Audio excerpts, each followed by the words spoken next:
Welcome to OddTalk with Stephen Tikkanen. Today we're going to have a look at some anatomy, and in particular we're going to just look at some features of the spine. So if you're a student or you're a weightlifting coach, then you're sort of able to identify some of these landmarks. So I have a full spine sitting in front of me here, a plastic model. This person would be lying on their back, so they'd be facing the ceiling, and you can see that here are the cervical vertebrae, and then in this section here we can see that we have the thoracic vertebrae, and at the end down here we have the lumbar vertebrae. This is one of our pelvic bones, one of our os coxa. So I'll talk about the sacrum and the coccyx on a separate model. Basically what we see here is that with your thoracic and your sacral are your primary curves, and here in your lumbar and your cervical you have your secondary curves being developed as you learn to stand up. In between each vertebrae we have a disc, and that disc has a tough outer edge called the annulus fibrosus. So the ring, annular, and fibrosus being tough. And then we have a nucleus pulposus, so it's a pulpy center section. Some other important structures is on the anterior side of the body. We have a ligament called the anterior longitudinal ligament. Behind the body and attached to the body, we have a posterior longitudinal ligament. On the opposite side of where our spinal cord is, on the vertebrae, we have the ligamentum flavum, which means the yellow ligament. In between the spinous processes, and you can see a little bit better down here, in between the spinous processes, we have the interspinous ligaments, and then on the tips of the spinous processes, we have the supraspinatus ligament. So we have 5 ligaments in total, basically holding this spine together. So I'll get rid of the whole spine and we'll have a look at each individual bit so you can distinguish one from the other.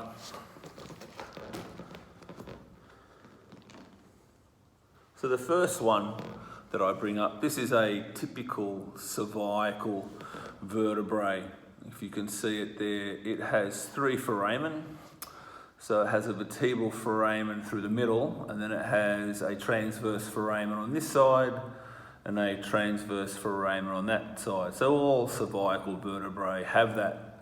They also have a bifid spinous process, which you can clearly see there that it's split. So if you have that sort of structure, then you know that that's a cervical vertebrae.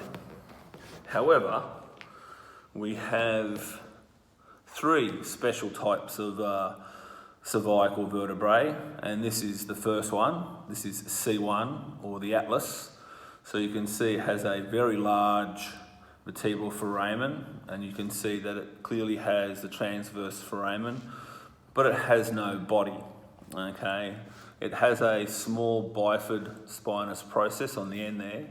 So the head sits on top of this, the spinal cord is at its thickest, so it's a very large hole, but no body. So this is where your head sits, okay? And so that's your atlas. We also have an axis. So again, it has 3 foramen. You can see that one, turn that way a little bit, turn that way a little bit, so you can see that.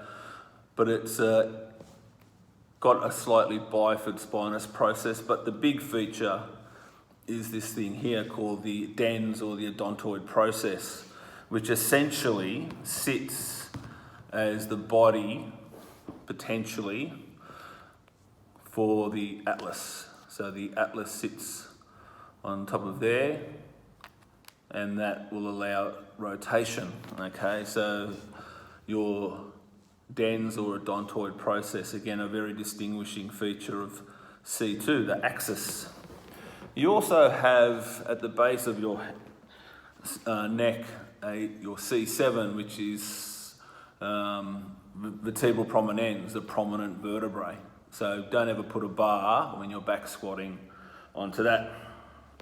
We then come to a thoracic vertebrae, and the distinguishing features here is that you can see that they have some demifacets just here next to the body and here on the transverse process. Can't see it very well on this model, but what you can see is this very downward pointing spinous process, which obviously would then be very hard if you had 12 of those for you to do thoracic extension.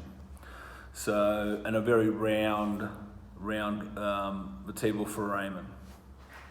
If we then go and have a look at the lumbar vertebrae, okay, so the lumbar vertebrae is much bigger, has a very chunky cube sort of shaped spinous process, has a very sort of wedge shaped vertebral foramen, and the body is very kidney shaped, if you can imagine that there being a kidney shape.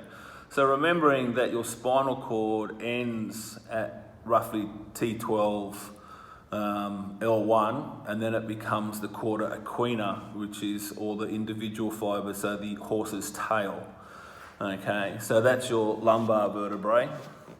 And then here we have our sacrum, okay, and your sacrum essentially sits in your body in that sort of position.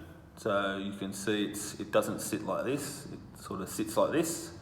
Okay, and then we have your coccyx sitting on the very end here.